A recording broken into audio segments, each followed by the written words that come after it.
Assalamualaikum anak-anak soleh dan solihah. Hari ini kita mau ngobrolin sesuatu yang istimewa banget. Kita bakal kenalan sama alat super yang bisa bikin hati kita selalu senang, tenang, dan pastinya deket sama Allah. Udah siap? Oke, yuk kita mulai. Coba deh, pernah nggak sih kalian ngerasa cemas?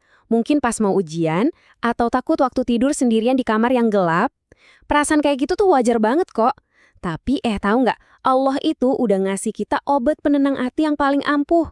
Dan inilah dia, dua alat super kita, zikir dan doa. Gampangnya gini, zikir itu artinya kita mengingat Allah di dalam hati. Dan doa itu artinya kita ngobrol langsung sama Allah. Keren banget kan? Kita itu punya jalur VIP langsung ke pencipta kita.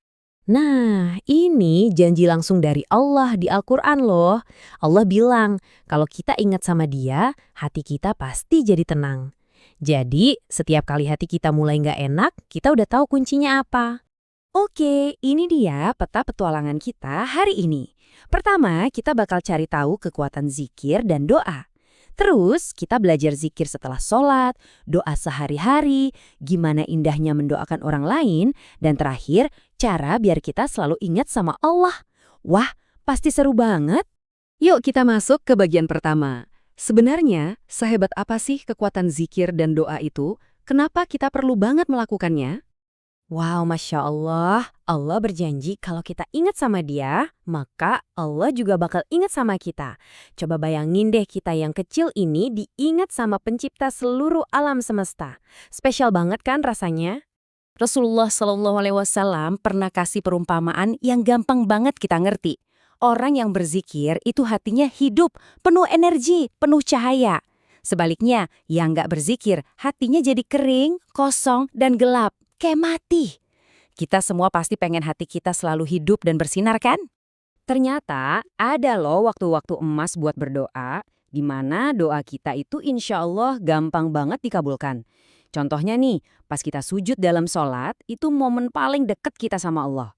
Terus, di malam hari pas yang lain udah tidur, pas kita buka puasa, dan di hari Arafah. Yuk dicatat, kita manfaatin waktu-waktu spesial ini buat minta semua hal baik yang kita mau.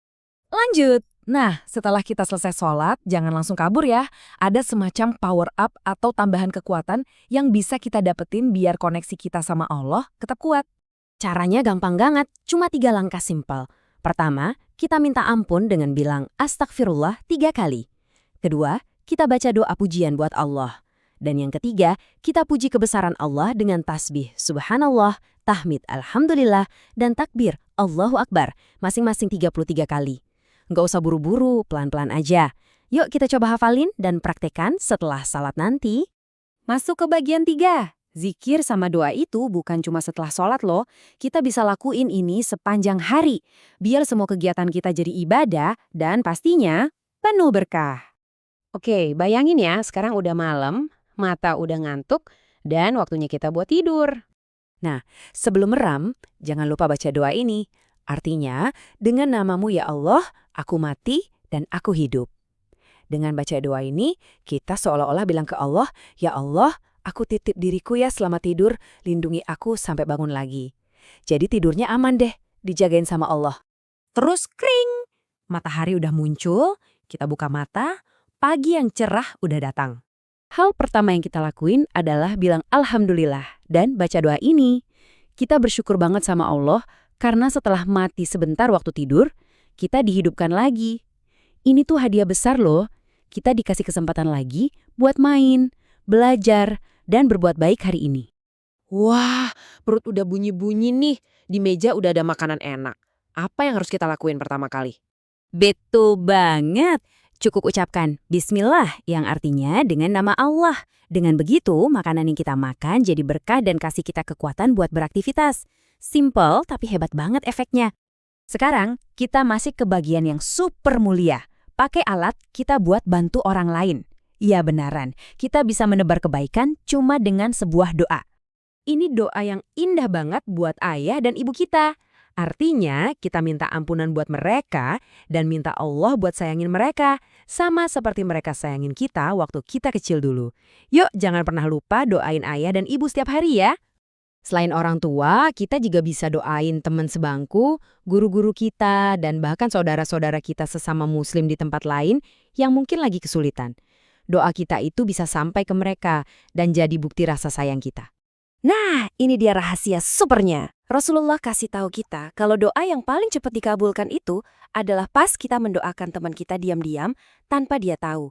Misalnya, kamu berdoa, "Ya Allah, semoga temanku cepat sembuh," padahal dia nggak tahu kamu lagi doain dia. Saat itu juga, malaikat di samping kita bakal bilang, "Amin, dan semoga kamu juga dapat kebaikan yang sama." Luar biasa kan? Kita doain satu kebaikan, kita dapat juga satu kebaikan. Gak kerasa kita udah sampai di akhir petualangan. Yuk, kita simpulkan bareng-bareng apa sih yang bisa bikin hati kita jadi kuat dan penuh cahaya? Jadi, ingat ya, dengan zikir dan doa, hati kita itu jadi lembut, tapi juga kuat kayak pahlawan super. Dan yang paling penting, kita nggak akan pernah merasa sendirian, karena Allah itu selalu bareng kita, dengerin kita, dan jagain kita. Sebelum kita selesai, coba deh pikirin sebentar. Nanti setelah ini, doa baik apa yang mau kamu hadiahkan buat ayah dan ibu? Mungkin doa kayak, "Ya Allah, sehatkan ayah ibuku," atau "Ya Allah, buat mereka selalu bahagia." Apapun itu, pastiin kamu sampaikan ya. Yuk, jadikan zikir dan doa sebagai sahabat terbaikmu. Sampai jumpa lagi. Wassalamualaikum.